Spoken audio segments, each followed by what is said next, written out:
육근이 육식에 부딪혀서 거기서 일어나는 식에 탐욕이 붙는 것이 마음이 되겠습니다. 그것이 바로 우리 불교에서 이야기하는 마음입니다.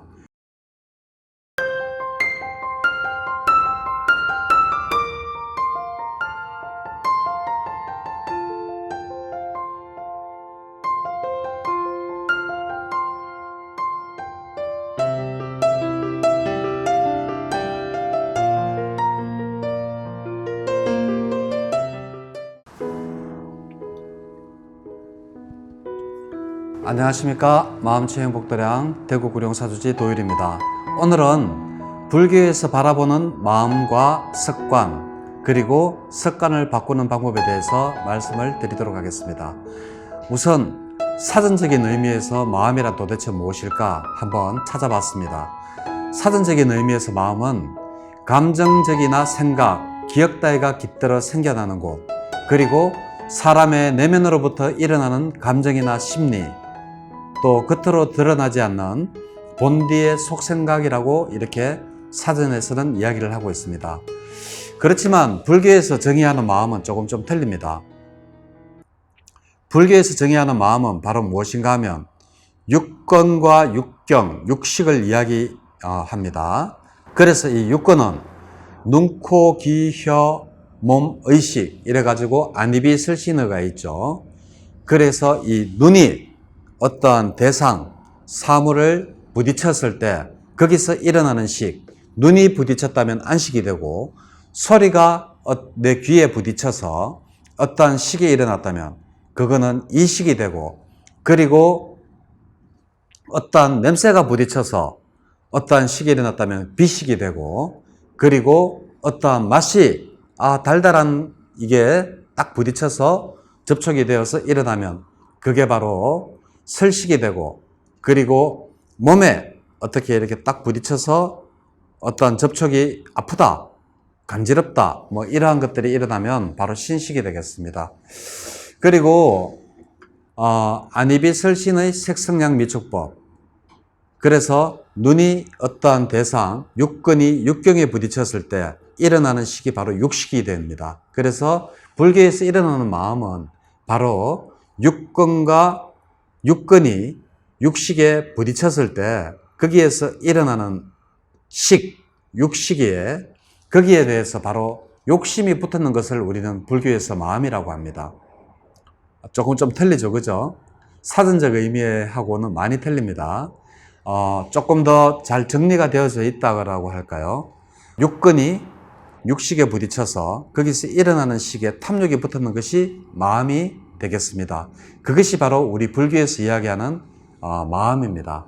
그러면 이러한 마음은 도대체 어떠한 성질을 가지고 있고 무엇을 하는지 한번 알아보겠습니다. 우선 마음의 가장 큰 특징은 어떠한 대상을 알아차리는 겁니다. 마음이 없다면, 우리가 식이 없다면, 예를 들어서 육근이 육식에 부딪혀서 어떠한 육근이 일어나지 않는다면 그 대상을 우리가 알 수가 없죠. 내가 눈을 감고 있는데 육근이 육식에 부딪히지 않는데 앞에 무엇이 있는지 알 수가 없지 않습니까? 그리고 귀를 막고 있으면 그 소리가 들리지 않으면 바깥에서 어떠한 대상이 부딪히지 않는 이상 육식이 일어나지 않지 않습니까? 그죠? 그러니까 첫 번째 우리의 마음의, 불교에서 보는 가장 큰 마음의 특징은 바로 어떠한 대상을 알아차리는 것입니다. 그리고 우리의 마음은 이 불교에서는 어떻게 정의를 하는가 하면 이 육권조차도 온, 색, 수, 상, 행, 식 이 5가지 중에 하나일 뿐이다라고 생각을 합니다. 그래서 마음의 성질, 첫째, 대상을 아는 것. 그리고 우리의 마음은, 우리 불교에서는 우리의 마음조차도 온 중에 하나일 뿐이다라고 아는 것. 그것이 두 번째 성질이 되겠습니다. 세 번째 성질은 뭔가 하면 바로 마음은 항상 고정되어 있지 않다라는 겁니다. 항상 변한다는 겁니다. 무상하다는 것입니다. 그리고 네 번째로 마음은 항상 찰나생 찰나멸한다는 겁니다. 그리고 다섯 번째, 마음은 흐름을 가지고 있다. 찰나생 찰나멸하면서도 끊임없는 흐름을 한다. 그래서 우리가 죽을 때가 되면 다음 마음을 잡아서 연결재생고려의식에 의해서 다음 마음을 잡아서 바로 또 유대를 하고, 그래서 마음은 계속 흘러만 간다. 흐름이 있다. 그리고 마음은 반드시 대상이 있어야 되죠. 왜냐하면 우리가 육권에서 육경이라는 대상이 없으면 식이 생겨나지 않습니다. 그런데 우리 불교에서는 마음이 뭐라 그랬습니까? 바로 육식에 거기에 탐욕이 붙었는 게 바로 마음이라고 하지 않았습니까? 그러니까 마음은 반드시 대상이 있어야지 우리가 일어납니다. 대상이 없을 경우에 우리의 마음은 일어나지 않습니다. 왜냐하면 육권을 감아버리면 앞에 뭐가 있는지 모르기 때문에 그 아무것도 이렇게 볼 수가 없죠. 거기에 대한 대상도 볼 수가 없고 거기에 대한 육식이 일어날 수가 없기 때문에 바로 마음이 일어날 수가 없다라고 봅니다. 그래서 마음은 반드시 대상을 가진다. 그리고 7번째, 바로 마음은 조건 발생적이다. 예를 들면 어떠한 조건이 없으면 마음은 발생하지 않는다. 그것이 뭔가 하면 어떠한 대상이 있었을 때 대상이라는 그 어떠한 조건이 있어야지만이 바로 어떠한 마음이 발생한다라는 겁니다. 그리고 마지막으로 중요합니다. 고정불변한 마음은 없다. 난 영원히 널 사랑해 라고 하지만 영원히 사랑하는 것은 없습니다. 그리고 나는 너 없으면 죽을 거야. 그것도 거짓말입니다. 왜냐하면 고정된 마음은 고정되어 있지 않고 항상 무상하며 항상 흘러만 가는 것이기 때문입니다. 우리 불교에서는 마음을 육근이 육경에 접촉을 했을 때 육식이 일어나고 이 육식에 탐욕이 붙는 것을 마음이라고 한다면 이 성리학에서는 어떻게 마음을 보느냐라고 하면 마음은 몸을 이렇게 마음대로 움직일 수 있다. 몸을 관장한다라고 합니다. 우리가 마음을 먹지 않으면 이 손가락도 하나 움직일 수 없는 게 사실상 맞는데 우리 불교에서는 그것을 바로 오온 중에 행에 해당하는 의도, 이 의도가 없이는 내가 손가락도 하나 움직일 수 없습니다. 우리는 그냥 제가 이렇게 손을 들고 이렇게 손을 주먹을 쥐고 이러는 것 같지만 내가 손을 들려고 하는 이러한 의도가 없고 손을 주먹을 쥐려고 하는 이러한 의도가 없으면 이건 절대 있을 수가 없죠. 그래서 불교에서는 마음을 오온 중에 하나일 뿐이다라고 했지만 이 성리학에서는 이 마음이 몸을 움직인다라고 합니다. 우리보다 한 단계 낫죠.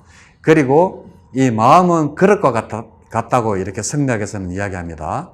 그래서 마음은 그릇과 같아서 이 안에 뭐가 담겨져 있느냐? 바로 인의 예지, 바로 도가 담겨져 있다. 이렇게 이야기를 합니다.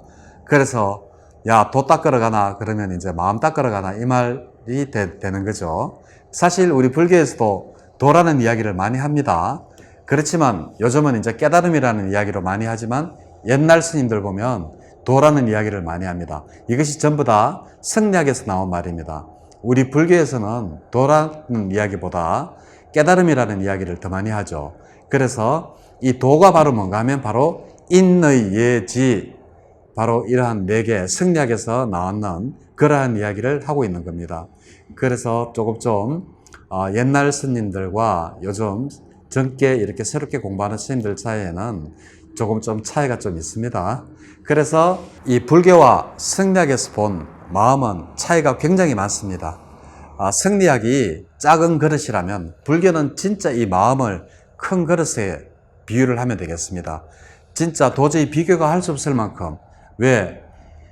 불교는 그 마음을 오온 중에 하나일 뿐이라고 했는데 여기에서는 마음이 그 몸을 관장한다라고 하니까 얼마만큼 비교가 되지 않습니까? 그래서 성리학이 우리 불교보다 어느 만큼 학문적으로나 교리적으로나 미치지 못하는지 아실 수가 있습니다. 그렇지만 하나는 똑같습니다. 뭐가 하나는 똑같은가 하면 이 성리학에서는 이 그릇이 너무나 커서 이 만리를 포함하고 그리고 만사를 이렇게 다 이렇게 못 받아들일 게 없다라고 이야기를 하고 있습니다. 그거는 우리 불교도 마찬가지입니다. 우리 불교도 일체유심조 있지 않습니까? 모든 것은 내 마음 먹기에 따라서 주위의 환경이 달라진다라는 겁니다. 실제로 제가 맞지만 니까야를 읽으면서 일체유심조라는 말과 유사한 이야기가 나오길래 저는 깜짝 놀랐습니다. 아니 부처님께서 어떻게 이러한 말씀을 하셨을까? 나는 내가 깨달음을 얻어야 되겠다라는 이러한 마음을 굳게 가지고만 있다라면 그 주위 환경이 바뀌어진다라는 겁니다. 예를 들면 지금 현재 만나는 친구들도 다른 친구들로 바뀌어지고 내가 지금 가는 장사도 자꾸 깨달음을 얻을 수 있는 조용하고 한적한 그런 수행센터를 찾게 되고 이러한 모든 환경들이 내가 마음먹은 대로 바뀌어진다. 그것이 바로 일체유심조 아닙니까? 이 세상에 일체는 육근과 육경을 이야기합니다. 일체는 유심, 오직 마음에 달렸다. 지열조자입니다. 내가 마음을 먹는 대로 이루어진다는 게 바로 일체유심조입니다. 그러한 내용이 바로 맞지마 니까에 있습니다. 그래, 이러한 것들은 이제 성리학과 비슷하지만 그 나머지는 우리 불교랑 비교할 수가 없습니다. 자, 그리고 마음의 특성을 한번 잘 알아보겠습니다.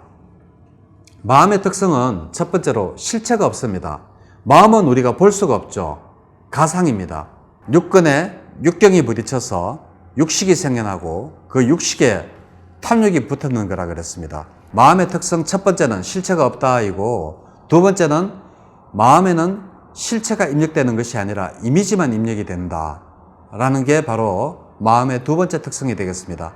내가 지금 저 카메라를 보고 있지만 저 카메라가 실제적으로 내한테 입력이 되는 것은 아니죠. 카메라라는 이미지만 내한테 입력이 되는 겁니다. 아, 저게 카메라구나 라는 이러한 특성을 가집니다.